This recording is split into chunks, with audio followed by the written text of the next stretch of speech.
Salut à tous, bien-être au travail. Voilà. Le sujet de Marjorie Dumont-Chrysolago. Bonjour Marjorie. Bonjour. Le sujet de Prévintech. J'allais dire, bien-être au travail, c'est le sujet du jour. Pour toi, c'est ton sujet depuis 20 ans. Ouais, voilà, bientôt 20 ans. 20 ans. Raconte-moi très vite ce que fait Prévintech et puis ensuite on va aller dans l'actualité du moment. Alors Prévintech Consulting, c'est un cabinet de conseil en amélioration des conditions de travail. Donc on fête nos 20 ans le 30 avril. Et nous sommes organisés autour de 3 pôles qui sont la sécurité au travail, l'ergonomie et la QVCT. Donc la QVCT, c'est tout ce qui est risques psychosociaux, bien-être et management responsable. Et tu sais, alors avec ce truc QVCT, c'est quand même un des défauts de l'ensemble de ce secteur, c'est que ça jargonne énormément. Alors qualité de vie et conditions de travail. Et ben voilà, alors qu'on parle quand même de notre vie quotidienne, quoi. Tu dis que c'est ultra concurrentiel comme secteur? Bah écoute, il y a 20 ans, on était 10, on est 500. Voilà, un petit peu concurrentiel. Donc il faut se réinventer pratiquement tous les mois. Donc j'ai travaillé 2 ans en start-up avant de créer Prévintech et j'ai l'impression d'être dans une start-up là depuis 3-4 ans. C'est vrai? Donc j'ai plus le même âge non plus. Parce que quoi? Parce que ça s'accélère, tu veux dire, le truc aujourd'hui? Parce qu'on a 500 concurrents, qu'il y a des offres dans tous les sens, que à l'époque le marché de la prévention n'existait pas. Il y avait quelques obligations légales, mais on parlait pas de risques psychosociaux, on ne parlait pas de bien-être, on ne parlait pas d'ergonomie à part chez Airbus. Donc voilà, donc aujourd'hui, tout le monde veut mettre en place des stratégies QVCT, d'une qualité de vie et conditions de travail. Bravo. Pardon. Je suis un effort. Et donc du coup, oui, il y a beaucoup de concurrents parce que c'est aussi un marché, il y a des opportunités à prendre. Comment tu arrives à te différencier? Tu fais de la veille, tu dis que tu fais de la veille aussi? Je fais de la veille, beaucoup de veille dans les pays nordiques, en Australie, aux États-Unis, au Canada. Ouais. Donc, ils sont en avance sur nous. Sur quel point est-ce qu'ils sont en avance sur nous? Sur tout ce qui est santé au travail, conditions de travail, le bien-être. Au Canada, c'est pareil. Par exemple, depuis la crise sanitaire, nous, on a découvert le télétravail à part dans 1 ou 2 secteurs d'activité. Ouais. Eux, ils travaillent tous en télétravail, ils ont l'habitude, ça fait partie de leur quotidien. Et nous, on a appris à vivre. Et donc, par exemple, plein de tes boulots, est-ce qu'ils en parlent tous depuis 3 ans? Ils ne parlent que de ça, même, l'ensemble des... Alors, c'est vrai principalement quand même les grandes entreprises autour du télétravail ou l'ensemble de ceux qui sont dans la tech. Enfin bref, on l'a déjà beaucoup décrit.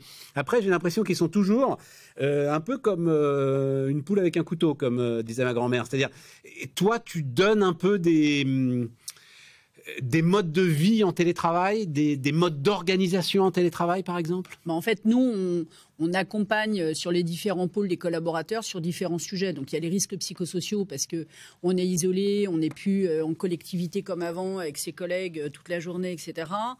Ça peut être l'équipement, par exemple, en télétravail parce qu'on n'est pas tous logés à la même enseigne. Il y a des gens qui vivent dans des studios ou dans des appartements mais qui n'ont pas de siège ergonomique, qui n'ont pas de poste ergonomique, qui peuvent avoir des douleurs, etc.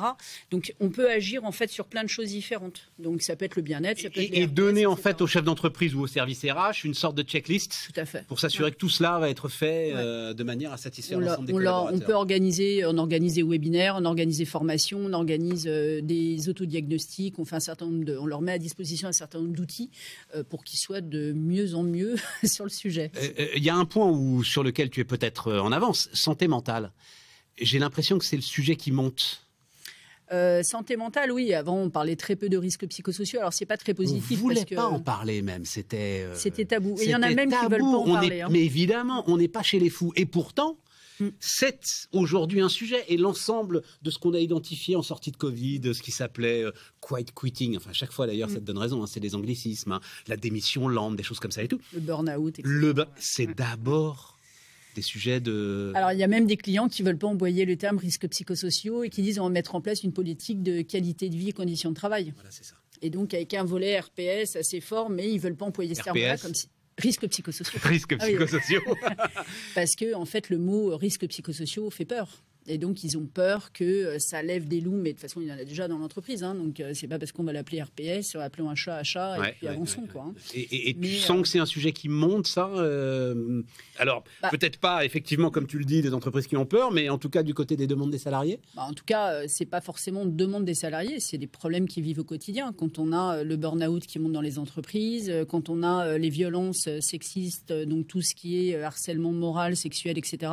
Tu mets ça dans le même... Oui, c'est des risques psychosociaux. D'accord. Donc c'est des Mais enquêtes pour moi, il y a des sans choses cesse. différentes. C'est-à-dire qu'il y a le comportement, j'ai presque envie de dire le comportement social classique qu'on peut avoir au travail, mais qu'on peut avoir malheureusement aussi ailleurs. Et puis des éléments qui sont vraiment quand même liés au travail, autour de la gestion du stress, autour du burn-out, comme tu le dis, etc. Non, pour toi, c'est la même chose. En fait, c'est pas la même chose, mais en tout cas, dans les risques psychosociaux, il y a effectivement les incivilités internes externes, il y a le harcèlement moral et sexuel, il y a la gestion du stress, il y a plein de choses différentes, le burn-out, etc. Il y a énormément de choses qu'on appelle risques psychosociaux. Donc, c'est pour ça qu'on a pris un peu de hauteur avec la qualité de vie et conditions de travail. Et dedans, on va y mettre des risques psychosociaux, du management responsable pour adoucir un peu et s'occuper aussi de la planète. Et donc, dans les entreprises, on a pas mal de choses à faire sur le sujet. La partie bien-être, la partie ergonomie. Donc, ça permet d'avoir un ensemble assez cohérent et de pouvoir avancer sur tous ces sujets-là en même temps. Guerre des talents aujourd'hui, quand même. L'ensemble des chefs d'entreprise, quand on les interroge, bon, alors, ils ont des tas de sujets, l'inflation, etc. Mais enfin, bon, quand même, le fond de sauce, aujourd'hui, c'est les difficultés de recrutement et c'est la guerre des talents. Ouais. Ah, et l'absentéisme. Il y a énormément d'absentéisme en France. On ne trouve pas de talent, en fait. Donc, on ne sait pas où sont partis les collaborateurs depuis 3 ans et demi. Mais c'est deux choses différentes, là encore. C'est-à-dire, il y a j'arrive pas à recruter et il y a ceux que je recrute viennent pas travailler. Tu as ceux que tu recrutes qui viennent pas travailler et puis tu as ceux qui sont là. Et comme il y a énormément d'absentéisme, ils se mettent en arrêt de travail, en ce qu'on appelle en ATMP, donc accident du travail et maladie professionnelle, parce qu'ils sont au bord de l'épuisement et ils tombent en burn-out. Donc c'est un cercle en fait infernal. Infernal. Ouais, tout à fait. Donc ce qui est dommage, c'est que les entreprises n'aient pas pris cette dimension quand on voit combien leur coûte l'absentéisme, le turnover, les accidents du travail et maladies professionnelles. Quand tu alignes en fait tous les coûts, parfois, pour certaines entreprises, c'est plusieurs millions de cotisations. Donc là, on parle de coûts directs, mais il y a coûts directs et des coûts indirects. Et que s'ils dépensaient 20% de ce budget-là dans la prévention, 20-30% de ce budget, ils pourraient faire des étincelles et apporter vraiment du bien-être aux collaborateurs avec des vrais outils, avec des formations, avec du soutien. Et aujourd'hui, moi, ça fait 21 ans que je fais ce métier, 20 ans chez Préventec, chez Préventec Consulting. Et malheureusement, il y a très peu d'entreprises qui mettent en place des vraies politiques, quoi. J'adore ta sincérité parce que ça me surprend. Moi, je suis triste. Ah, oui. Mais travail énorme à faire. Ça me surprend énormément. Je me laisse complètement intoxiquer alors par le discours qui sort des entreprises et qui est de dire mais non, ça y est, nous entrons dans une nouvelle ère. On est obligé aujourd'hui. De toute façon, c'est ce que demandent les jeunes générations et patati et patata, etc. Toi, tu me dis mais non, bla. C'est certaines entreprises, mais pas toutes. C'est loin de là. Loin de là. Vraie fracture entre les grandes et les petites moyennes quand même. Déjà, la prévention, ça peut coûter cher, mais comme tu vois le retour sur investissement assez rapidement, ils rentrent très rapidement dans leurs frais. Un collaborateur qui s'en va, enfin un recrutement, ça coûte une fortune, évidemment. Non, puis en plus, sur les jeunes populations, on n'investit pas trop parce qu'ils partent très rapidement. Parce que ils aiment bien, ils picorent à droite et à gauche, donc ils viennent quelques mois chez toi, après ils repartent, donc tu vas pas investir en formation. C'est très compliqué aujourd'hui. D'ailleurs, tu le remarques, il n'y a plus de DRH. Moi, j'ai plein de clients, il n'y a plus de DRH, donc c'est quand même les pilotes dans l'avion, parce que moi, c'est mes interlocuteurs. Mais qu'est-ce que tu me dis? Mais ça non plus, je suis pas au courant. Comment ça, il n'y a plus de DRH? Mais comment ça, il n'y a plus de DRH? 84% des DRH qui sont extrêmement stressés et qui sont au bord du burn-out. Et il y a plein d'organisations, il n'y a plus de DRH. Moi, j'ai pas mal de clients, il n'y a plus de DRH. Donc, en fait, on n'arrive pas à avancer. Là, j'ai l'impression de mouliner dans le vide, en fait. Et ça, on aura beau le mettre dans tous les sens, c'est un truc où l'intelligence artificielle apportera peut-être pas forcément des solutions. C'est-à-dire, tu vois, sur l'ensemble des fonctions support aujourd'hui, on se dit ah oui, mais l'intelligence artificielle, machin, la compta, tout ça, pourquoi pas. Mais alors, il y a peu, les ressources humaines, oui, vas-y. Alors non, moi j'y crois beaucoup. Alors, je suis énormément sur le sujet depuis 8 mois et je l'intègre et je suis accompagnée avec la BPI, je suis accélérateur Seine-Saint-Denis depuis 2 ans et demi. Alors quoi concrètement? Et la BPI m'accompagne beaucoup. Et là, on est en train de faire par exemple un diagnostic IA Booster, donc pour mettre en place des solutions de IA dans nos systèmes pour pouvoir analyser l'ensemble des documents qu'on traite, pour améliorer nos contenus de formation, les supports sur lesquels on travaille. D'accord. On a une plateforme aussi qu'on vient de développer qui va pouvoir analyser l'ensemble du code du travail, du DALOS, etc. Donc les J-France et autres pour pouvoir apporter des réponses et que nos responsables de pôle puissent juste valider les réponses qui sont apportées à nos clients. Donc ça va nous permettre de gagner beaucoup de temps. Donc là, on est en plein dedans. Comme tu le disais tout à l'heure, on est passé de 10 à 500 concurrents.